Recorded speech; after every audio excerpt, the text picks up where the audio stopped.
wabarakatuh. Perkenalkan, namaku Arsinta Diawardani, biasa dipanggil Arsinta, nomor absen 4 dan dari kelas akuntansi 1D.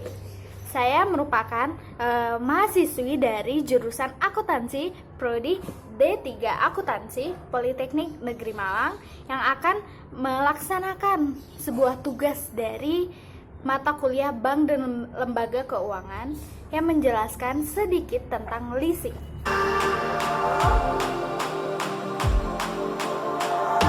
Langsung saja masuk ke pertanyaan yang pertama. Menurut pendapat kamu, apa sih itu leasing?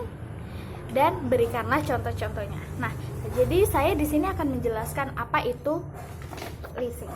Leasing adalah sebuah perjanjian antara lessor, yaitu perusahaan yang menggunakan leasing atau perusahaan sewa guna barang modal, dengan nasabah yang disebut dengan lease, di mana di dalam perjanjian tersebut si lessor ini menyediakan barang modal yang akan disewakannya kepada lease dengan menggunakan hak-hak opsi, baik itu menggunakan hak opsi ataupun tidak menggunakan,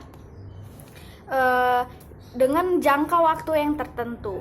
Jadi di sini ini poin utamanya itu perjanjian antara lessor dengan lease dalam jangka waktu tertentu. Nah, di dalam leasing ini gimana sih contohnya? Contohnya nih ya, misalnya ada perusahaan A. Perusahaan A ini merupakan perusahaan leasing dan perusahaan B yang merupakan nasabah atau lease-nya. Nah, perusahaan A ini menyewakan sewa guna barang modalnya misalnya berupa perlengkapan atau peralatan fotokopian. Nah, di perusahaan B ini akan menyewanya melalui lessor. Lessor dan lease akan berjumpa dan membuat suatu perjanjian yang di dalamnya nanti akan saya jelaskan selanjutnya apa aja sih isi perjanjian mereka itu. Nah, mereka nanti akan berdiskusi dalam apakah menggunakan hak opsi apa dan berapa jangka waktu yang akan bisa dapat dibayarnya. Begitu. Contohnya itu seperti PT BCA Finance.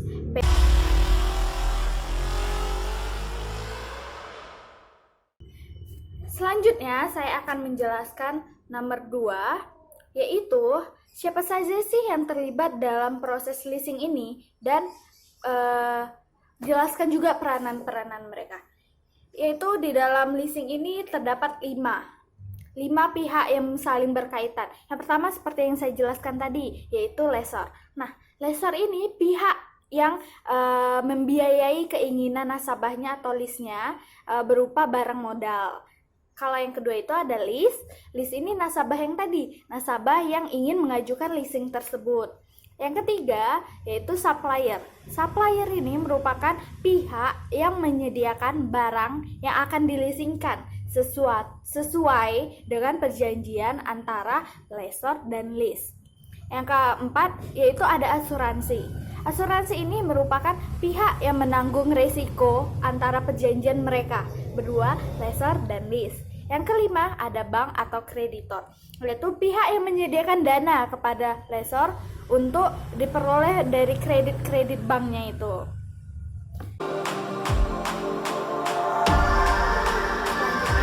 Selanjutnya, yang ketiga ada apa aja sih isi dari kontrak leasing itu dan serta masa berlaku kontrak itu sampai kapan.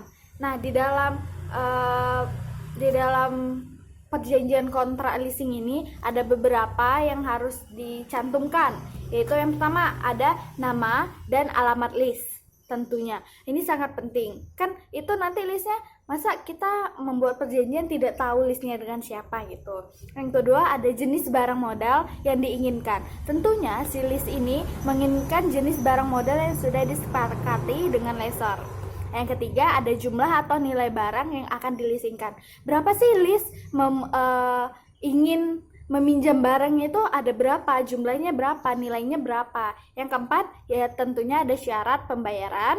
Yang kelima syarat kepemilikan barang modal tersebut. Yang keenam ada biaya yang dikenakan. Di biaya ini ada biaya administrasi, biaya bunga, biaya premi asuransi, dan juga biaya materai. Dan yang terakhir ada sanksi apabila si lease tersebut ini si pihak lease ini tidak dapat membayar sesuai dengan masa berlaku dan kontrak yang telah disepakati. Nah, kapan sih masa berakhir kontraknya itu? Ya, berakhirnya perjanjiannya berdasarkan nilai sisa yang telah disepakati bersama antara pihak lessor dan pihak lease.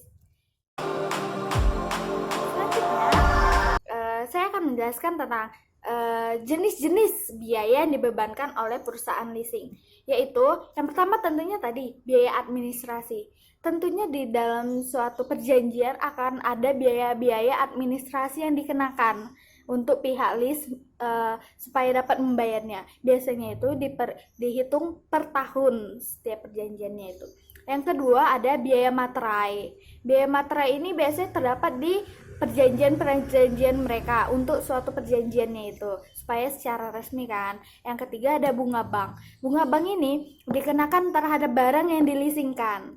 Yang keempat tentunya ada biaya premi asuransi yang dibayarkan secara yang sudah disepakati bertahap yang disetor kepada pihak asuransi yang dikenakan. Nah, selanjutnya menurut kamu kalau sebagai pemohon atau lease lebih menguntungkan operating lease atau financial lease? Coba berikan penjelasannya. Menurut saya ya, kalau misalnya yang menguntungkan kita sebagai pemohon atau lease-nya, itu tentunya kita lebih untung untuk menggunakan yang memiliki hak opsi, yaitu financial lease. Kenapa? Karena tentunya kalau kita sebagai pemohon itu kan harus bisa hak opsi. Bagaimana sih hak opsi kita untuk membeli barang model ini? Bagaimana sih ini kelanjutannya, opsinya ada apa aja? Kita mempunyai hak. Itu lebih enak daripada kita tidak mempunyai hak. Jadi sebagai pemohon kita lebih diuntungkan menggunakan financial lease dibanding operating lease yang tidak menggunakan hak opsi. Nah, sekian dari saya. Itulah yang dimaksud dengan lease. Sedikit mengenai tentang lease, yaitu lease itu merupakan suatu perjanjian, kegiatan perjanjian antara lessor dan lease yang mempunyai suatu perjanjian mendanai sewa guna usaha biaya barang modal dengan jangka waktu tertentu. Nah, apabila ada salah kata, mohon dimaafkan. Apabila ada salah jawaban, mohon dibetulkan. Karena kesempurnaan hanya milik Allah. Sekian.